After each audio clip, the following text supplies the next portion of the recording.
बेसन के चीला खेने हैब, सूजी के चीला खेने हैब, आटा के चीला खेने हैब, आलू के चीला सेहो खेने हैब, आलू और आटा मिला कऽ। मुदा कहियो चूड़ा के चीला खेने छी या बनेने छी तऽ कमेंट कऽ कऽ फटाफट कहू। शुभ भोर सब गोटा के गोर लागै छी, प्रणाम। अहाँ सब गोटे के हमर आइ फेरसँ लंच बॉक्स सीरीज वाला वीडियो में स्वागत करै छी। तऽ एहिठमन हम जे छै से चूड़ा के फुला देने छलियै 10 मिनट पहिले, और प्लानिंग में तऽ पूरा रहियै जे आइ सूजी के चीला बनेबै, लेकिन जहन फ्रिज में देखलियै तऽ सूजी हमर खत्म छले। तऽ दिमाग से स्किप भऽ गेल रहै कि सूजी मँगाबऽ के छै, तऽ हम सोचलहुँ कि चलू चूड़े के चीला बनायल जाय। तऽ चूड़ा के फुलेने रहियै तकरा धो लेलहुँ हेँ, धो कऽ ओकर पानि ओ वाला जे छले से हटा देलियै। ओकर बाद मिक्सर जार में जे छै चूड़ा कनी आधा कप के बराबर पानि दऽ देलियै और साथ में दही। दही एतऽ हमरा लग में एखन घर में हम पौरने नहि रही कियाकि सबके सर्दी छै। लेकिन राति में मतलब जे छै से हम सोचलियै कि सूजी तऽ हेबे करतै, तऽ भोर में की बनायब तऽ दही मँगा लै छी। तऽ मँगेने रहियै और राति में रायता बनेने रहियै तऽ ओहू ले मँगेने रहियै। और अमूल के दही के टेस्ट हमरा बहुत नीक लागैये। पहिले एतऽ नहि भेटै छलैये, कलकत्ता में भेटै छलैये, लेकिन आब भेटै छै। पहिले एतऽ सुधा वगैरह के भेटै छलै, अमूल नहि भेटै छलै। ई हम फ्लिपकार्ट मिनट सँ इहो मँगेने छलहुँ हेँ। छोट-छोट चीज आसानी से आबि जाइ छै फ्लिपकार्ट मिनट सँ। तकर बाद एकरा सबटा के निकालि लेलियै और हल्का सा पानि एहिमे दऽ देलियै, जते पानि हमरा लागल। एके बाजी बेसी पानि नहि देलियै कियाकि घर में जे छै से सूजी ओतेक नहि छलैये जे हम एहिमे बेसी दऽ सैकतियै। कनिके छलै, बस हल्का सा जे लास्ट में ऐड करबै देखायब ओतबे बचल छलैये।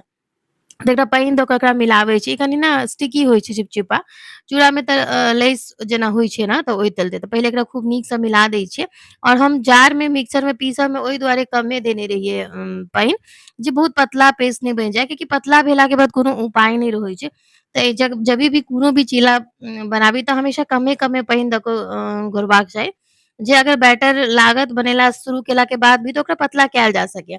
तकर बाद वएह सेम तरकारी, आइ तरकारी में गाजर अवेलेबल छले तऽ गाजर, शिमला मिर्च, प्याज और बस ओहि के संग में जे छै से चिली फ्लेक्स, नून, काला नून और ओहि के संग में ब्लैक पेपर ऐड केलहुँ हेँ आइ हम। हम कहलियै कनि टेस्ट एनहांस होइ छै।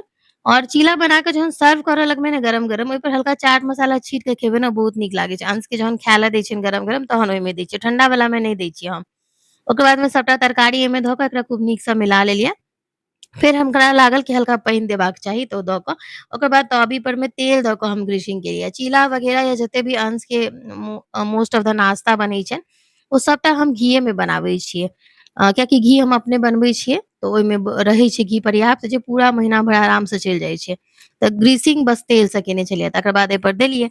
और पहिल बाजी में जे छै से कनि पातर पड़ि गेल छलैये, तऽ बनलै बढ़ियाँ, बस जे छै से कनि पातर छलैये। तऽ जेना डोसा बनैये तेहन। तकर बाद हमरा ध्यान आयल कि जहन हम दै छलियै तखन जे जा सूजी साइड में हम रखने छलियै जे 2 चम्मच मात्र बचल रहै, तऽ ओ हम देलियै नहि। कियाकि जखन भी चूड़ा वाला बनाबै छियै ने, ओहिमे हल्का सा सूजी ऐड केला से बढ़ियाँ बनै छै, कनि थिकनेस भऽ जाइ छै ताहि चलते। और एकर दुनू के मतलब अगर 2 चम्मच भी दऽ देबै सूजी तऽ इनफ छै। तऽ वएह सोचि कऽ हम चूड़ा के प्लान केने रही, 2 चम्मच सूजी छलैये ताहि दुआरे। तकर बाद फेर ओकरा धऽ कऽ फेर मिला देलियै और ओकर बाद हम बनेनाइ शुरू कऽ देलियै। और एकटा अंश के जे पातर वाला छलै ने, ओ खाय ले दऽ देलियै। अंश खाय देरी कहलखिन कि मम्मा ई तऽ बहुत सुन्दर बनले, बहुत टेस्टी लागि रहल है, एकदम डोसा जेना लागि रहल है। बस अंश के जहने खाय ले देलियै ने, ओ खुश भेलखिन तऽ हम तऽ फुल कॉन्फिडेंस में आबि गेलहुँ। और ओहि कॉन्फिडेंस के चक्कर में जे छै से जल्दी-जल्दी उठाबऽ लगलियै तऽ कनिटा टूटियो गेलै, लेकिन ओ कोनो ई नहि छलैये। कनिटा टूटला से भी ओहिसे दिक्कत नहि छै, ई सब होइत रहै छै। तऽ अहाँ सब अगर हमर पेज पर नया छी और अहाँ सब लग पहिल बार जे हमर वीडियो जा रहल है, तऽ हमर पेज के जरूर फॉलो कऽ लिअ। संग में अहाँ सब अपन फ्रेंड और फैमिली के साथ वीडियोज हमर ज़रूर शेयर करबै।